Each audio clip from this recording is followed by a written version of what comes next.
Hello everyone and welcome back to another tutorial from Gameplay Classic. In this video, I'm going to show you how you can exchange your GP or your goal points for various different rewards on the eFootball game. So let's get started right away.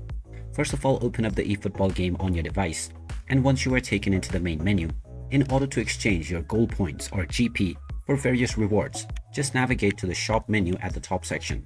From here, go into the GP option.